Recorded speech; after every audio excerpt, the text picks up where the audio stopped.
Good afternoon. It's Monday, February 13. It's -2 degrees outside. My name is Nelson Santo. I'm your host today, and here's what's making news. Prime Minister Justin Trudeau meets with President Donald Trump in Washington today. Trudeau left this morning and has a full day planned with various meetings on topics such as trade, women in the workplace, and jobs.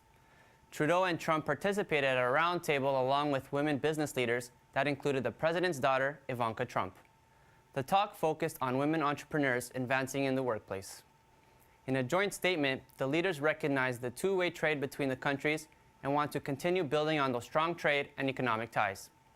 Prime Minister Trudeau has closed-door meetings with Trump and Senate Leader Mitch McConnell before heading back to Ottawa tonight. Immigration agents in the U.S. have arrested 600 people in the past week in 11 different states. These operations targeted illegal immigrants and a majority of those with criminal convictions. The U.S. Immigration and Customs Enforcement Agency say these arrests are routine. David Marin, head of the ICE's removal operations in Los Angeles, told reporters these operations were planned before Trump was sworn in and have happened in the past. Trump tweeted out Sunday morning he is keeping his campaign promise through the current crackdown on illegal criminals. North Korea launched a missile into the Japan Sea on Sunday morning. United Nations Secretary General Antonio Guterres denounced the ballistic missile firing and called it further troubling violations of Security Council resolutions. Guterres continued to say that North Korea must return to their international obligations. The UN Secretary Council is scheduled to hold an emergency meeting today on the missile firing. 200,000 people have been ordered to evacuate the area near California Dam at Lake Oroville, the tallest dam in the United States. Emergency crews have been preparing rocks to be dropped by helicopters to seal a crumbling spill that is threatening communities along Feather River in Northern California. The dam itself is safe, but it's the emergency spillway that is eroding and creates a risk of collapsing. Officials fear a damaged spillway can unleash a huge 30-foot wave of water onto nearby communities. And now, let's take a look at weather. Thank you. Before the Toronto forecast, we're going to take a look at the weather affecting Atlantic Canada. The blizzard sweeping through the Atlantic coast of the country is causing travel delays and school closures. CBC's meteorologist, Brendan Allen, said the blizzard would be, quote, dangerous and potentially life-threatening, warning not to travel and to avoid the shorelines of the Atlantic coast. As for other provinces, Nova Scotia is dealing with school and business closures, while PEI and Newfoundland are preparing for the storm to hit Tuesday. This is among 3 other serious storms New Brunswick has dealt with in the past 3 years. Moving back to Toronto's forecast today is mainly cloudy, accompanied by some wind, and a high of 0 with a low of -5, feeling like -13 with the wind chill. Looking at the 5-day forecast, Tuesday is still cloudy but warmer with a high of 4 and a low of -1 with a 40% chance of flurries. Wednesday is looking cloudy and cold with a high of 0 and a low of -6. On Thursday, there will be a mix of sun and cloud and a high of -2 and a low of -7. For the weekend, Friday will be a mix of sun and cloud and a high of 1 and a low of -1. Saturday, the mix of sun and cloud will continue with a high of 7 and a low of 2. And that's the 5-day forecast and weather for today. I'm Kaylee Netz for skedline.com. Thank you. Ontario Premier Kathleen Wynne's Liberal government are considering changes that can see hydro bills drop in price. High hydro rates have Ontario residents concerned, and as Wynne's approval is at an all-time low, the Liberals have tackled hydro bills as their #1 priority heading into the spring budget. It is unclear exactly how much the rates will drop, but CBC News reports a senior government official said rates can drop around 8%. Locals Only, a bar in downtown Toronto, is apologizing after a sign that said "No means yes" was found inside the establishment Saturday night. Bar management issued a statement on social media saying a staff member made the sign without management's knowledge. The statement also called the sign disgusting, derogatory, and insensitive. Co-owner Jonathan Condren says he found out about it Sunday night while he was on vacation in California, and his other co-owners were also out of town. Condren said that the staff member responsible will be fired. According to threads online, this is a reoccurring thing that has happened in the past. Comedian Melissa McCarthy is back in the news after her second week of playing the role of Donald Trump's press secretary, Sean Spicer.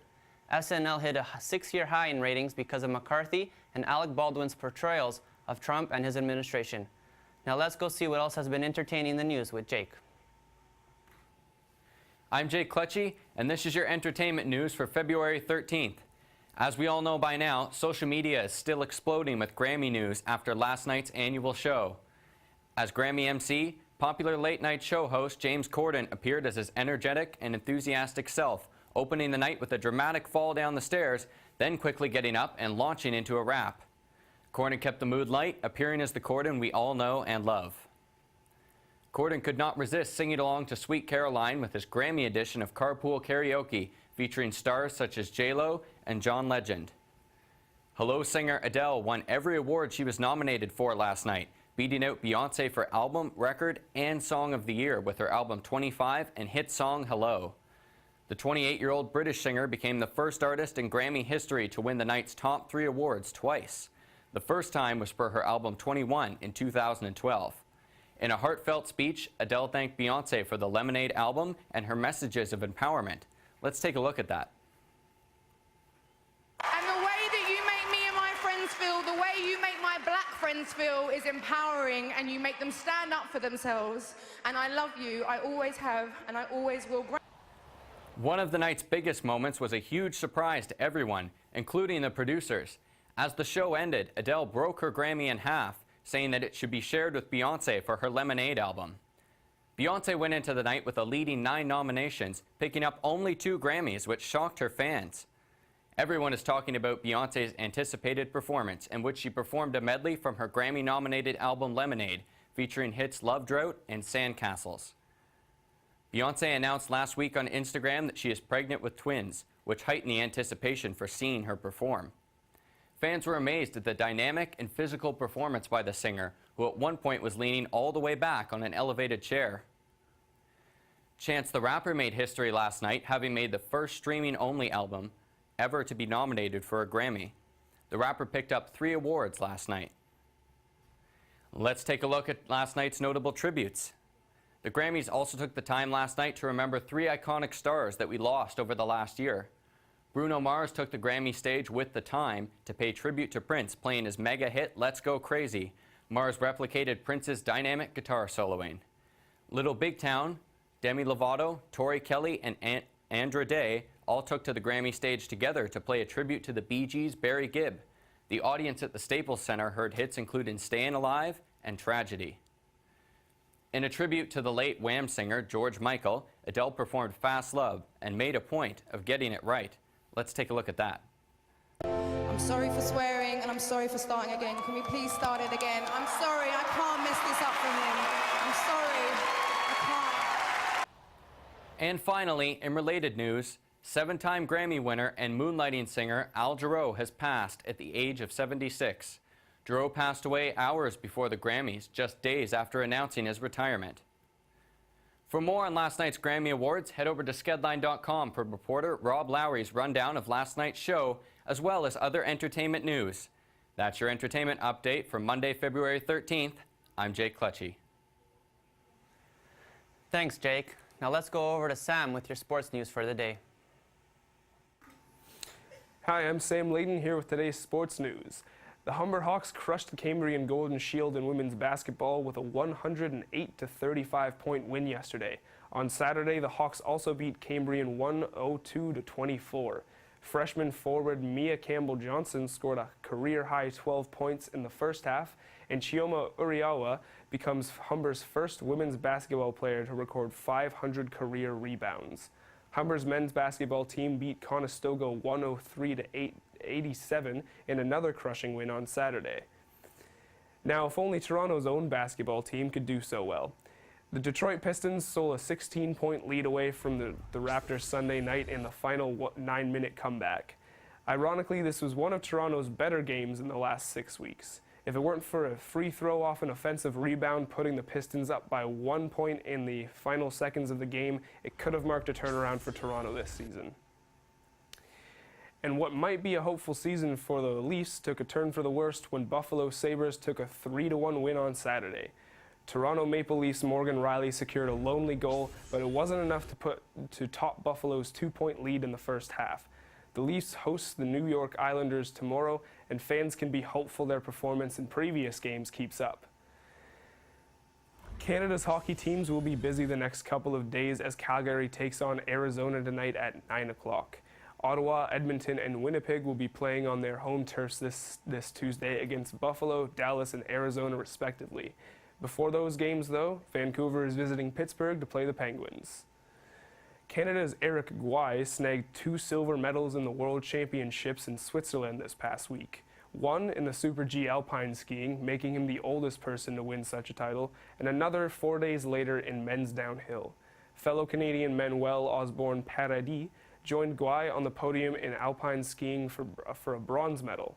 Apparently, Guay had called Osborne Paradis after his run of the Super G to give his teammate intel on the report. A Davis Cup umpire has had to have surgery to repair a broken cheekbone he suffered after a Canadian tennis player smacked a ball that hit him. The umpire was hit when Denis Shapovalov smacked a ball out of anger after the third set of a game against Britain's Kyle Edmund. Shapovalov paid a $7,000 fine and apologized to the umpire personally after the game ended in a tie. Baseball is almost back, and the Toronto Blue Jays are on their way to Florida for spring training. Pitcher and catchers for major league teams will meet up for a week of practice, stretches, and good old-fashioned catch. Some teams are already in Florida, such as the Mets, Red Sox, and Yankees, but they'll soon be joined by the Jays and more as the weeks go on.